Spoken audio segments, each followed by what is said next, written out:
Altima 2.5 SE doing the right or passenger side motor mount.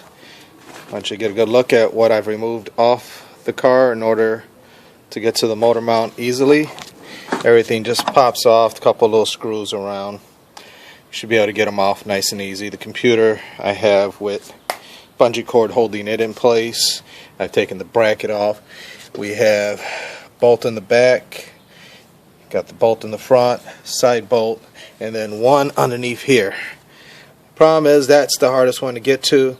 You got to go from underneath the car to get to it. So I'm going to go from underneath, loosen that bolt, and then I'll hit the easy top ones, and then we'll do the reverse to put it back together. Okay, let's see how it goes.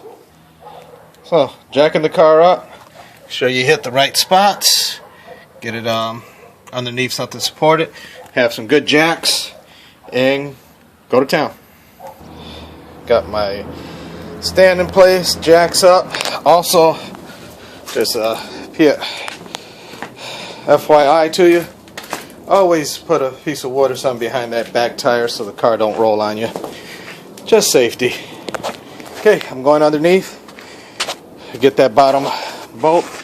Gonna need some more extensions, it looks like. Okay, I think I got enough of them put together to get up to the top of the motor from underneath. Let's see how it goes. Okay, everyone, this car, I want to show you where that bolt is hiding. It's that one right up there, right in the center. I'm trying to get it.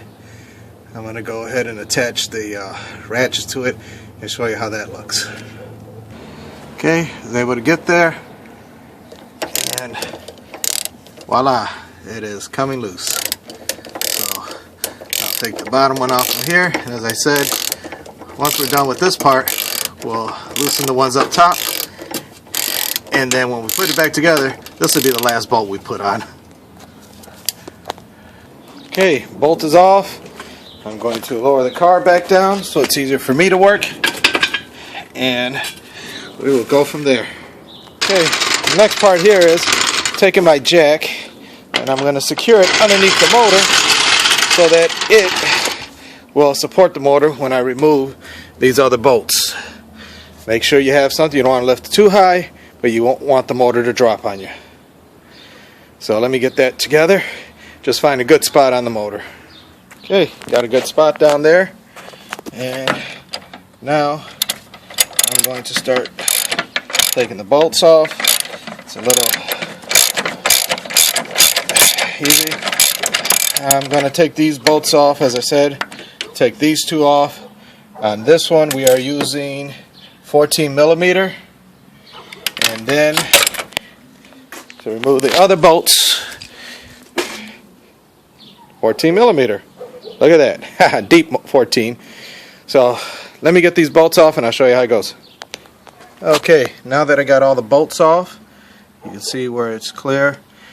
I'm going to remove the motor mount, which comes out nice and easy. As you can see, this one's blown. Here's our new one. Put it right back in the place where you just took the old one off, and tighten everything up. So here we go. So, ran into a snag. AutoZone sells us the bolt shorter than the manufactured one, so it wouldn't screw on. So now I got to take the old one off, put it onto the new one, and then start the job again. Okay, finished putting the old piece on here. Now I'm going to try to mount it all together. Okay, and screwing these in by hand, as you can see. Just make sure everything goes in by hand before you put any pressure or anything on here.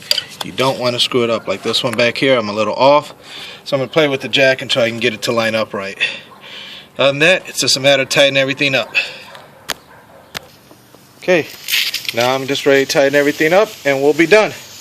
And because it's a motor mount, to give it that little I always use a pipe to give you that extra tightening ability. Okay, all the bolts are tight, everything's set up, and that's it. Let's put everything back the way it was, and you're done.